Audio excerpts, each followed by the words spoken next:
Communication, marketing, recrutement. Vos besoins ont des solutions vidéo avec Décideur TV, le studio. Bonjour à tous et bienvenue dans notre duplex bourse du mercredi 16 octobre 2013. On se connecte tout de suite en direct de la salle des marchés de Bourse Direct avec notre expert Thomas Monsaint-Jean. Bonjour Thomas. Bonjour Laura Jane. Alors la bourse de Paris ouvre en baisse aujourd'hui. Les marchés sont gagnés par la nervosité à la veille de la date butoir sur le relèvement de la dette, du plafond de la dette américaine. À quoi peut-on s'attendre cet après-midi ? Alors, grosse nervosité sur le marché français est en baisse de 0,50%.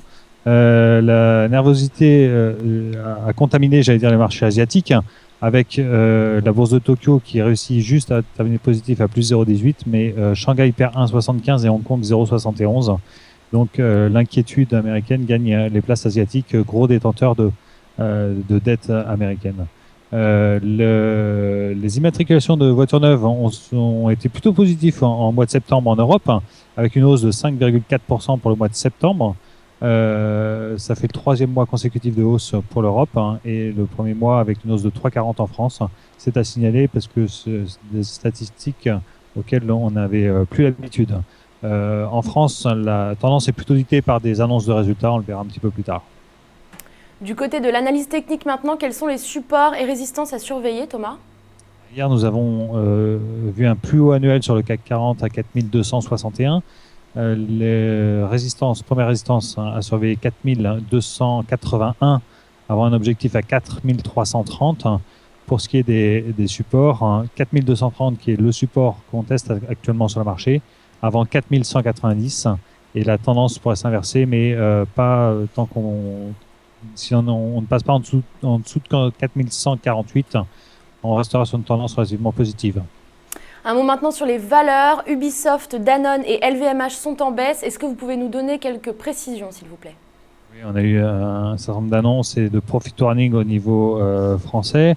Tout d'abord, Ubisoft, grosse baisse du titre qui perd un quart de sa capitalisation boursière.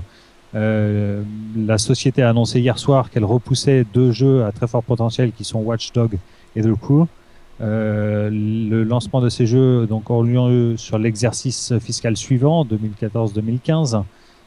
Ça fera basculer le résultat opérationnel qui devrait ressortir pour cette année en perte entre 40 et 70 millions d'euros, alors qu'on attendait précédemment un résultat opérationnel positif entre 110 et 125 millions d'euros. Donc très grosse baisse de Ubisoft, moins 25%. Les autres valeurs qui ont publié, on a LVMH qui est en baisse de l'ordre de 6% avec des résultats inférieurs aux attentes, un chiffre d'affaires tout juste supérieur à 7 milliards alors qu'on attendait 7 milliards d'euros, une croissance organique de 8% là où on attendait 10%. L'activité est relativement soutenue dans les vins et spiritueux. En revanche, en maroquinerie, parfums et cosmétiques, l'activité est quand même beaucoup moins dynamique et ça déçoit vraiment le marché.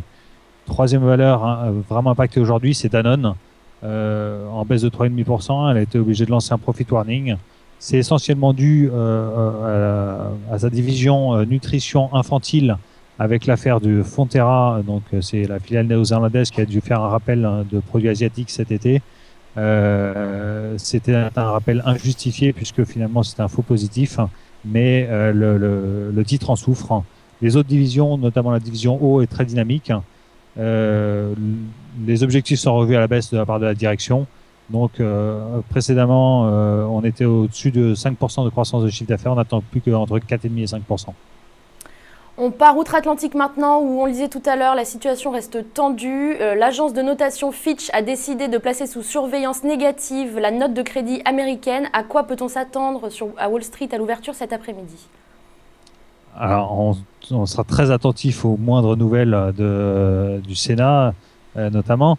Dans la nuit, un porte-parole démocrate a affirmé que les négociations entre le sénateur Reid et le sénateur McDonnell ont rouvert et il se déclare assez optimiste pour qu'un accord ait lieu et soit à portée de main.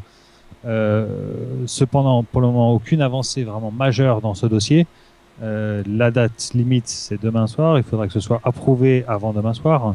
Ça risque d'être, j'allais dire, très tendu et très nerveux sur les marchés. Parallèlement, les publications de résultats sont plutôt rassurantes. On a eu Intel hier soir, bon résultat. Yahoo avec un bénéfice un peu décevant, mais un chiffre d'affaires stable, donc ça rassure un petit peu les marchés. Et aujourd'hui, on attendra d'autres annonces de résultats avec notamment American Express, Bank of America, PepsiCo, IBM et eBay. Donc, activité chargée dans le cadre des annonces de publication de sociétés. Merci Thomas pour toutes ces précisions. On se retrouve demain pour un nouveau duplex. En attendant, très bonne séance à tous. À demain.